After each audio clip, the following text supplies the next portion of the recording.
ಹಿಂದೂ ಮುಖಂಡ ಸತೀಶ್ ಪೂಜಾರಿಯನ್ನ ಬಂಧಿಸಲಾಗಿದೆ. ದಾವಣಗೆರೆ ವಿದ್ಯಾನಗರ ಪೊಲೀಸರಿಂದ ಬಂಧಿಸಲಾಗಿದೆ. ನಿನ್ನೆ ಮಟ್ಟಿಕಲ್ನಲ್ಲಿ ನಡೆದಿದ್ದಂತ ಗಲಾಟೆ ವಿಚಾರವಾಗಿ ಬಂಧಿಸಲಾಗಿದೆ. ಶಿವಾಜಿ ಫ್ಲೆಕ್ಸ್ ತೆರವು ಮಾಡೋದಕ್ಕೆ ಮುಂದಾಗಿದ್ದ ಪೊಲೀಸರು ಈ ವೇಳೆ ವಿರೋಧ ವ್ಯಕ್ತಪಡಿಸಿದ್ದ ಸತೀಶ್ ಪೂಜಾರಿ, ಹಿಂದೂ ಜಾಗರಣ ವೇದಿಕೆಯ ಸತೀಶ್ ಪೂಜಾರಿಯನ್ನ ಬಂಧಿಸಲಾಗಿದೆ. ಪ್ರಚೋದನೆ ಮಾಡಿದ್ದಾರೆ ಅಂತ ಆರೋಪ ಹಿನ್ನೆಲೆ ಬಂಧಿಸಲಾಗಿದೆ. ವಿದ್ಯಾನಗರ ಠಾಣೆ ಮುಂದೆ ಜಮಾಯಿಸಿದ ಕಾರ್ಯಕರ್ತರು. ನಿನ್ನೆ ರಾತ್ರಿ ಸಾಕಷ್ಟು ಹೈಡ್ರಾಮಾ ಆಗಿತ್ತು. ಆಕ್ಷೇಪಾರ್ಹ ಒಂದು ಫ್ಲೆಕ್ಸ್ ಅನ್ನ ಹಾಕಲಾಗಿತ್ತು. ಆ ಫ್ಲೆಕ್ಸ್ ಅನ್ನ ತೆರವು ಮಾಡಬೇಕು ಅಂತ ಪೊಲೀಸರು ಬಂದಿರ್ತಾರೆ. ಯಾಕಂದ್ರೆ ಪೊಲೀಸರಿಗೆ ವಿಚಾರಕ್ಕೆ ಸಂಬಂಧಪಟ್ಟಂತೆ ಹಲವರು ದೂರನ್ನ ನೀಡಿರ್ತಾರೆ. ಈ ಕಾರಣದಿಂದಾಗಿ ಸ್ಥಳಕ್ಕೆ ಪೊಲೀಸರು ಬಂದಿರ್ತಾರೆ. ಆದ್ರೆ ಅಲ್ಲಿದ್ದಂತ ಕಾರ್ಯಕರ್ತರು, ಹಿಂದೂ ಪರ ಸಂಘಟನೆಯವರು ಇರ್ಬೋದು, ಒಂದಷ್ಟು ಜನ ಕಾರ್ಯಕರ್ತರು ಅದನ್ನ ತೆರವು ಮಾಡೋದಕ್ಕೆ ಬಿಟ್ಟಿರೋದಿಲ್ಲ. ಈ ಕಾರಣದಿಂದಾಗಿ ಹಿಂದೂ ಮುಖಂಡ ಸತೀಶ್ ಪೂಜಾರಿಯನ್ನ ಬಂಧಿಸಲಾಗಿದೆ.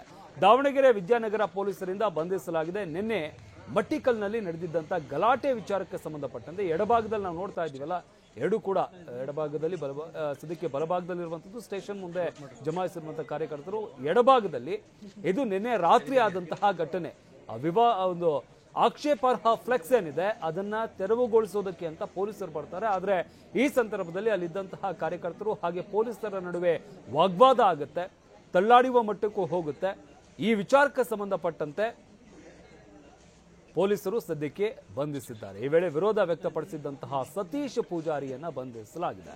ಹಿಂದೂ ಜಾಗರಣ ವೇದಿಕೆಯ ಸತೀಶ್ ಪೂಜಾರಿ ಪ್ರಚೋದನೆ ಮಾಡಿದ್ದಾರೆ ಅಂತ ಆರೋಪದ ಹಿನ್ನೆಲೆಯಲ್ಲಿ ಬಂಧಿಸಲಾಗಿದೆ. ವಿದ್ಯಾನಗರ ಠಾಣೆ ಮುಂದೆ ಸಾಕಷ್ಟು ಜನ ಕಾರ್ಯಕರ್ತರು ಈಗಾಗಲೇ ಜಮಾಯಿಸಿದ್ದಾರೆ. ಬಂಧನದ ವಿರುದ್ಧ ಆಕ್ರೋಶವನ್ನು ವ್ಯಕ್ತಪಡಿಸ್ತಾ ಇದ್ದಾರೆ.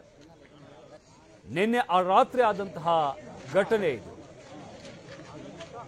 ಆಕ್ಷೇಪಾರ್ಹ ಶಿವಾಜಿ ಫ್ಲೆಕ್ಸ್ ಅನ್ನ ಹಾಕಲಾಗಿರುತ್ತೆ. ಇದನ್ನ ತೆರವು ಮಾಡಬೇಕು ಅಂತ ಒಂದಷ್ಟು ಜನ ಪೊಲೀಸರಿಗೆ ದೂರನ್ನು ನೀಡಿರ್ತಾರೆ. ಈ ರೀತಿಯಾಗಿ ಆಕ್ಷೇಪಾರ್ಹ ಫ್ಲೆಕ್ಸ್ ಅನ್ನ ಹಾಕಿದ್ದಾರೆ, ಅದನ್ನ ತೆರವು ಮಾಡಿಸಿ ಅಂತ ಪೊಲೀಸರಿಗೆ ದೂರನ್ನು ನೀಡಲಾಗಿರುತ್ತೆ. ಈ ಕಾರಣದಿಂದಾಗಿ ಸ್ಥಳಕ್ಕೆ ಪೊಲೀಸರು ಬರ್ತಾರೆ. ಆಗ ಪೊಲೀಸರು ಹಾಗೆ ಕಾರ್ಯಕರ್ತರ ನಡುವೆ ವಾಗ್ವಾದ ಆಗಿರುತ್ತೆ.